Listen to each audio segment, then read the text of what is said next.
Shalom, selamat pagi saudara yang dikasihi Tuhan. Kehidupan ini adalah sebuah anugerah Tuhan yang patut selalu disyukuri. Setiap saat kita diperhadapkan dengan banyak pilihan, bukan? Kita harus bisa mengambil dengan benar. Untuk itu kita perlu dekat dan mau mendengar suaranya, agar kita tidak tersesat di dalam melangkah. Mari kita siapkan hati, kita mau mendengar pesan-pesan Tuhan pagi hari ini dengan berdoa bersama-sama.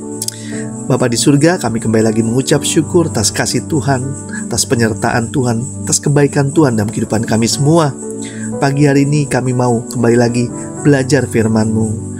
Bicaralah dan berikan kami hikmat dan pengertian-Mu Tuhan, agar kami boleh mengerti setiap pesan-pesan-Mu pagi hari ini.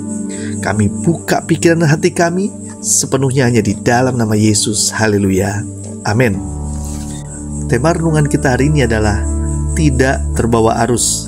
Diambil dari 1 Raja-Raja 18 ayat 1-8. Beginilah firman Tuhan. Dan sesudah beberapa lama, datanglah firman Tuhan kepada Elia dalam tahun yang ketiga. Pergilah, perlihatkanlah dirimu kepada Ahab, sebab aku hendak memberi hujan ke atas muka bumi. Lalu pergilah Elia memperlihatkan diri kepada Ahab. Adapun kelaparan itu berat di Samaria. Sebab itu Ahab telah memanggil Obadya yang menjadi kepala istana. Obadya itu seorang yang sungguh-sungguh takut akan Tuhan, karena pada waktu Isabel melenyapkan nabi-nabi Tuhan, Obadya mengambil 100 orang nabi, lalu menyembunyikan mereka 50-50 sekelompok dalam gua dan mengurus makanan dan minuman mereka. Ahab berkata kepada Obadya, "Jelajahilah negeri ini dan pergi ke segala mata air dan ke semua sungai. Barangkali kita menemukan rumput, sehingga kita dapat menyelamatkan kuda dan bagal.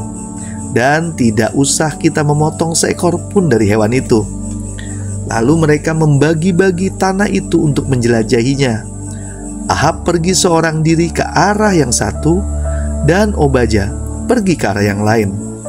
Sedang Obadya di tengah jalan, ia bertemu dengan Elia. Setelah mengenali dia, ia sujud serta bertanya, "Engkaukah ini, hai tuanku Elia?"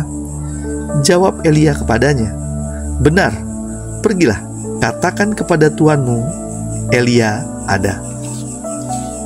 Saudara yang dikasihi Tuhan, bukanlah perkara mudah bagi Obadya untuk bekerja di lingkungan kerajaan yang dipimpin oleh Raja Ahab.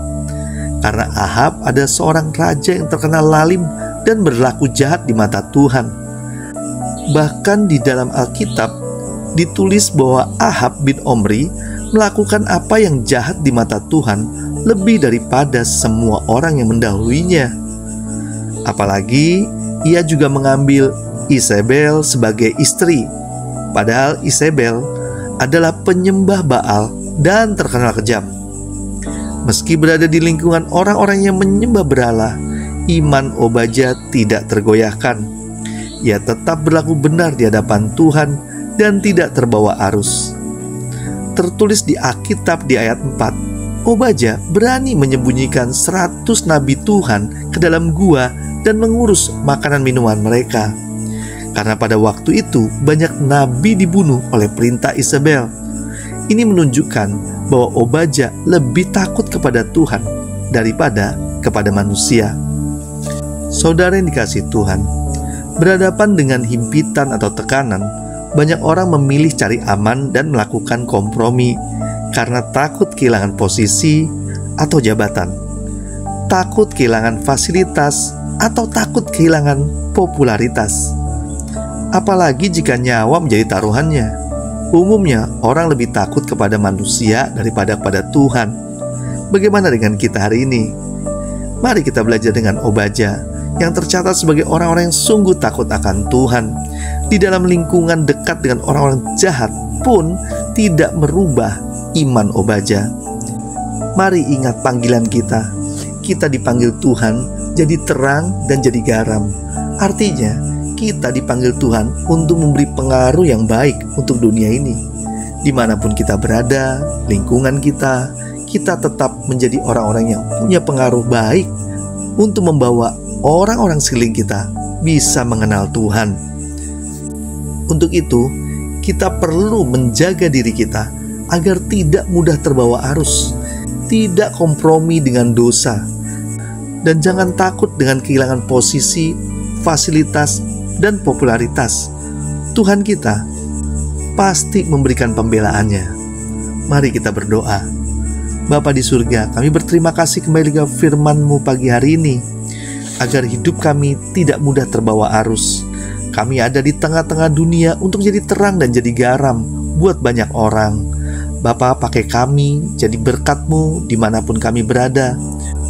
Pagi hari ini, tak lupa kami memohon berkat secara jasmani, berkat secara rohani menyertai kehidupan kami dimanapun kami berada. Hidup kami terus diberkati dan bisa jadi saluran berkat bagi banyak orang. Di dalam nama Yesus kami berdoa dan mengucap syukur. Haleluya. Amin.